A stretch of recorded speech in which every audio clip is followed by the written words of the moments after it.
How's everybody doing? How's Cosmoverse? Sorry. How is Cosmoverse? It's those mid-afternoon slots that they always give me where I'm just like the hype man. They know I drink my coffee right before. Who was at Cosmoverse Lisbon and heard my talk on privacy? Ooh, so we got a new crowd. Maybe I should have run it back. I wanted to do something new because I figured all you amazing Cosmoverse participants, maybe you were in Lisbon, you heard me talk a lot about privacy more as a human right, as a concept, less so as a technology that we've implemented in the Cosmosphere. So this is more about the history of secret itself and the fight for Web3 privacy, what we've been doing across the whole history of the project. If you missed that talk in Lisbon, just remember that privacy has a lot more to do with things that aren't just keeping things hidden from other people. Really, it is a cornerstone for things like consent, for things like human freedom and empowerment, for things like sustainability. So keep all that in mind as we go through the history of the project, then what's happening now, what's going to happen for Secret and for the Cosmos in the future. Our one mission has never changed. For the project and all of its iterations with all of its communities, we believe that decentralization, to work, to truly be empowering, is going to require strong privacy guarantees for users. But if you reverse that, we also believe that strong privacy technologies are going to need to be decentralized. They're going to be needing to be in the hands of users, not gate-kept by any particular organization, but they have to be in the hands of the users and operated globally to be sustainable and to be empowering. So we'll start with the then, we'll go to the now, but privacy will always be our mission, and fundamentally it's because of those things that we believe, that decentralization requires privacy to succeed, but privacy will equally require decentralization to become sustainable. We're going back to 2015. People who aren't familiar with the history of Secret as a project may not know that there are these very deep roots for the ecosystem, for the research behind the ecosystem. At 2015, I was a graduate student at MIT, but not one of the smart ones. I was in the business school, which fortunately gave me a lot of exposure to ideas that were bleeding edge and probably about a half a decade ahead of their time. One of which was this paper called Decentralizing Privacy. And that was written by Guy Ziskind, who's the CEO of Secret Labs and has been building out this ecosystem as long as there's been an ecosystem to build. And this was foundational research. It was the first paper to really describe how privacy technologies could be combined with blockchain technology, two kind of leading edge areas of research, to create something that had never existed, something that was decentralized and also private. And you'll notice some things from this paper that now seem, extremely prescient. Unlike Bitcoin, transactions in this proposed system are not strictly financial. They could be used to carry instructions such as storing, querying, sharing data. And we discussed possible future extensions to blockchains that could harness them to a well-rounded solution for trusted computed problems in society. My favorite part of that sentence is where we mention society. Like, this was meant to be used for solving actual problems, not problems of speculation, not casino games, but we really believed that privacy technologies combined with decentralization could revolutionize everything, and that they should. Also in 2015, this little network called Ethereum launched, and when I was doing my graduate research, I was doing digital rights management with blockchain research, and a lot of the things that I was looking into were not Ethereum. I was like, we're gonna solve this with colored coins. That was for people who remember. And it turns out the only thing I wrote about that actually started to be used for all the things I thought was Ethereum. At the time, it was revolutionary, solving for this idea of programmability on the blockchain, going beyond Bitcoin. But everything was still public by default. There was no consideration of privacy. And this was happening at the same time that this very first white paper was being written. A white paper that now has, I think, over 3,000 academic citations. So that white paper became Enigma in 2017, and at the time, because Ethereum was what was live, the white paper was about combining multi-party computation with Bitcoin. But Enigma was about taking pragmatic privacy solutions to market with the Ethereum blockchain to create this private compute vision that we had written about. And this was supposed to be solving for Ethereum specifically. It was being developed as a layer 2, and the main privacy technology that was being researched Then for production, the only thing that was really production ready was using secure hardware, a trusted enclave model, which was the best available technology in terms of performance, in terms of cost, generalizability, all the things that we were trying to value to create pragmatic solutions that would be used in production. But it still was clearly going to be somewhat limited relative to our very lofty vision for the future. Finally, we get some good tech. The Cosmos Hub launches, and now suddenly proof of stake is a thing. So now suddenly we're thinking differently about what's possible with blockchain beyond the proof of work model, and we get closer to this Internet of Blockchains reality. The idea that there will be this multi-chain future, that there will not be this one, chain to rule them all, but there will be many chains solving many things. And as a project that knew what we were trying to solve, we knew we were trying to solve privacy, it was essential for us to find a way to be part of a multi-chain vision. And it became clear that there were visions possible beyond Ethereum. And in this initial Cosmos vision, while there was all this power, there was still, just like Ethereum, no privacy. But suddenly all the pieces are in place for what we're describing, this idea that we need decentralization, we need privacy, and they need each other. So we have privacy by default, we have the idea of programmability, and self-sovereignty as a layer 1, and interoperability, and this is the idea that added up to Secret Network. The idea of a privacy hub for all of Web3 that would solve this universal privacy problem that every blockchain shared because they were all using the same public by default model. We believe we could build a hub that could solve this problem for all chains and not just our own ecosystem. So that's why we came to the Cosmos in 2020, and again, this is now starting to become recent history as much as it's ancient history.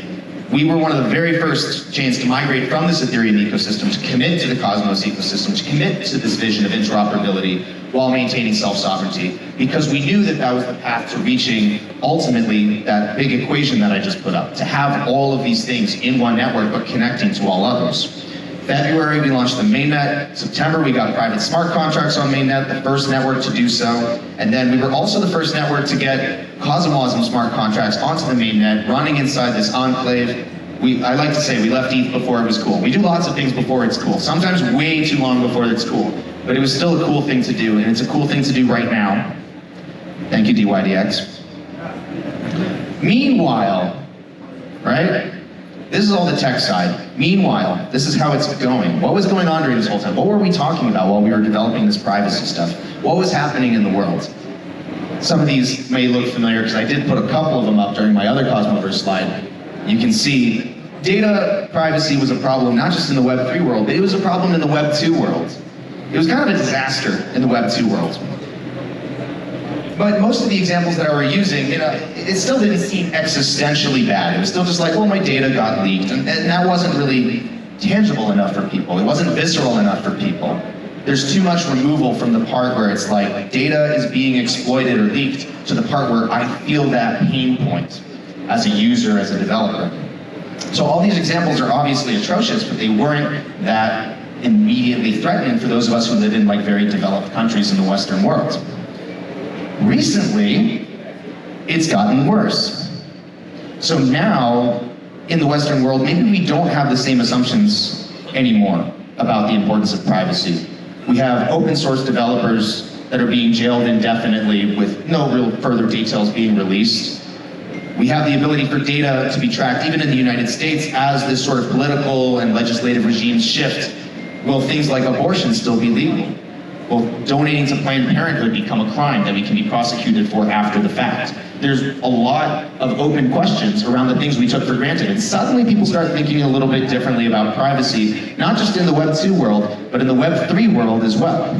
So suddenly I'm reading all these tweets that were kind of unthinkable 4 or 5 years ago when everybody was telling us that we were crazy for having this privacy by default vision, for thinking that was the only sustainable model for decentralization and privacy coming together, that you couldn't tack on privacy after the fact as some kind of mixer solution. You had to consider it at the base layer. We heard so many people tell us that that was very silly, and then they started tweeting about it like they were the first ones to think of it, kind of ignoring not just us, but all the builders in the space who had considered privacy a fundamental right and something that had to be considered in the base layer of every application and network that was being built.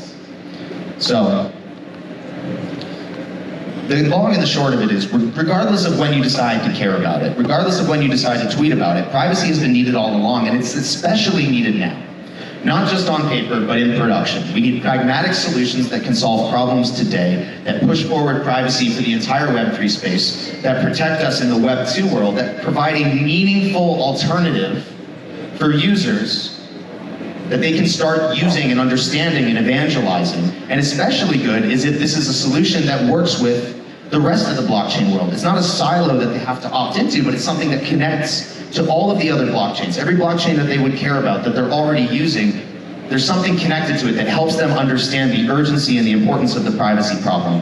So our focus is on pragmatism and adoption, because adoption is protection for privacy solutions. If there's an app that you have to opt into to get your privacy and not enough people opt into it, suddenly the government's going to say, you're using Tornado Cash, that makes you a criminal. But if billions of people are using encryption by default on something like WhatsApp, you can't call a billion people a criminal. And it's really hard to take away that fundamental right to privacy from those people, because that fundamental argument starts to weaken. We're no longer all criminals, we're just exercising a basic human right. But that argument gets stronger only with adoption. Every vertical matters when it comes to adoption of privacy-enabled solutions. People come up to me at conferences and they're saying, tell me something that privacy is useful for solving. And I always just immediately flip it around. I say, tell me something that you would use every day if you thought you could not have any privacy, now or in the future. There's very little. And that's why the blockchain space has struggled to kind of scale beyond these speculative solutions. Nobody wants to use anything more meaningful. Nobody wants to build on a public by default foundation, because that's like building on sand. So every vertical matters, and we want to see adoption from developers for privacy-first applications across every single vertical, and we want to see adoption on every single one of these verticals. But at the same time, we don't want to compromise on the same things that get things adopted. So as an ecosystem, we've started to put a renewed emphasis on things like wallets, fixing viewing key and permit models, all the tooling and documentation for developers, things that will actually allow users to adopt things that are privacy first, without assuming that means I have to have a meaningfully worse time using this thing. I'm giving something up for my privacy. Privacy is a public good. You should not have to compromise something like user experience just to protect your own security, or just to have the guarantees we believe every user in the world should have. So to look at what we've got going on today in the secret ecosystem, I don't have time to go through all the mainnet dApps, all the dApps that are going to be produced, that are coming across all these verticals. I'll feature a few because they're live and you can use them when you walk out of this room, or while you're here. So we have a DeFi ecosystem. There's been over $3 billion in on-chain volume in secret DEXs. We've had tons of people coming into this ecosystem telling us they value privacy in their solutions, whether that's for front-running resistance or transactional privacy. It's meaningful. So Sienna has built a whole suite of applications. They have a DEX, they have a lending product already usable on mainnet today. We also believe that privacy is essential for communications. We have the Alter team that's built a private by default communications platform. You can message one-to-one, you can join groups, you can authenticate yourself into joining private groups based on having staked something, done something, and it's all with these privacy protections that keep control in the hands of the user. It's a very Web3 native model that people may not know even exists and is building in the Cosmos today. And then we have, in the NFT side, platforms like Stash that are trying to extend this model of asset ownership of non-fungible assets. What if those had additional privacy protections? What if they could be private by default, but you could reveal them when you wanted to prove ownership of something? What if they could have public or private metadata inside? What if you could rent access to the private metadata, have protected fields? Could you use this for things like home deeds? Could you use it for things like reputation in the real world, or educational credits, anything at all? So that's already being explored on mainnet. And then what's coming is dApps for growth across every ecosystem. Because again, this is only meaningful with adoption. So how across all these verticals are we going to get millions of users? There has to be something for people to look forward to. So Shade is already launching. Shade, some people in the room may know, they are launching an entire suite of DeFi applications directly on Secret that are all private by default. That includes Silk, which is a private by default stablecoin that is not US pegged, but backed by a global basket of currencies and assets. They're also launching bonds. I believe today even is when they got some of their new bonds live. There's an Atom bond that they launched. These are the first bonds in the Cosmos ecosystem. and they're being built here today with privacy protections by default. They're also building a number of tools focused on stablecoin adoption, on-ramps, merchant payments. All of this is going to require privacy for consumers. We also have DAO tooling from Secret DAO. We have gaming platforms like OneNet that are going to secure private by default gaming applications with in-game assets, with true ownership, with imperfect information models. These are really exciting applications because they can lead to millions of users discovering the Cosmos and discovering these privacy-first solutions. And obviously I mentioned we need better onboarding if you want to get millions of users. We've gone from having a limited amount of wallet support to a dramatically large amount of wallet support in a short amount of weeks and months with projects like Fina and Leap and Starshell and Cryptic, and I could name a lot more. Also with Cato, you'll hear more about that soon, but all of this is essential for bringing users into the secret ecosystem and helping them discover privacy. So now, in our last minutes, I promised them that I would run over so we could get back on schedule. We were early, that's nonsense. This is the end of the beginning, so what's next? We recently completed the Shockwave Delta mainnet upgrade. This was huge. Why? Because we got CosmWasm V1 onto mainnet, got to parity with these other incredible ecosystems that have already taken this step. So now it's never been easier for developers to start using secret contracts and building cross-chain applications. It also means that all tokens on Secret, our SNP20 tokens, are also transferable across IBC. Meaning you can bring them into Osmosis and have pools for assets that started natively as tokens on top of Secret. It also brings us to our privacy as a service vision, meaning you can have cross-chain private smart contracts. This is essential to the Privacy Hub vision. You can have interchain accounts. You can have, I already mentioned the Secret tokens going across IBC, but you understand why when I'm saying the whole vision is to have privacy and decentralization and interoperability and self-sovereignty. This upgrade is what finally unlocked that vision for the entire secret ecosystem and for the entire Cosmos. I'm going to quickly run through a few of some of the things that this would unlock for closer cross-chain relationships on Osmo, on Juno, whatever. I could have thrown like 800 logos up here because the Cosmos is growing so fast. But something like true RNG. This is possible today. Essentially being able to have true randomness in a decentralized setting through Secret, callable by any chain. You can have things like private voting or better voting structures for Cosmos-based DAOs, whether they're native to Secret or whether they're now on any IBC-enabled chain with interchain accounts. It's essential. I mean, the way voting works in the real world is you vote, you have aggregated numbers of votes, you understand that it was a provably correct outcome, but as soon as that's linked to your personal identity, during the voting process, now there's risks. There's a reason we don't do it that way. But maybe after the fact, you want to be able to prove your vote, reveal your vote. These are the kind of programmable structures that are now possible when you have private by default smart contracts. Also, we're looking at a lot of different wallet innovation solutions, meaning could we have walletless experiences for users? People who have never used a Web3 wallet, how could they use a secret contract to manage their credentials so they never even have to know they're interacting with a Web3 application at all? And how could we combine what we're already doing with technologies like MPC to do better threshold wallets with multi-sig approval for transactions? There's so much more. There's so much more. I wanted to leave time at the end to talk about what's next, but there's so many more things that are possible, some of which is already in active development. But everything that I'm just putting up here is not things you can build in 2 years. They're things you can build now. And over the hackathons that we'll be helping to sponsor over the next months, this is what we want to see built. This is what we want to see scaled for global adoption. Ultimately, it means there's endless possibilities. We're trying to expand this design space in Web3 1,000x, because that's what privacy gets you when you have this programmably private foundation. Finally, this brings me to, if this was the vision all along, then what could possibly be next? If we already got here, if we already have the programmable privacy vision, if we already have interoperability, if we already have this foundation, where are we going from here? What is Secret 2.0? I'm not ready to say everything about what Secret 2.0 is. I am ready to say what it's about. Ask yourself these questions and you'll understand our approach to Secret 2.0. Right now, we have built the very first programmably private smart contract blockchain interoperable throughout the Cosmos with interchain accounts, cross-chain contract calls. So what can we do to strengthen some of these privacy guarantees? How can we go beyond this trusted hardware foundation and add technologies that strengthen guarantees for users, give developers choice, and strengthen this model? And if you're thinking of a privacy hub, is a privacy hub just a hub? Or is it more like a constellation of stars than a single point of light?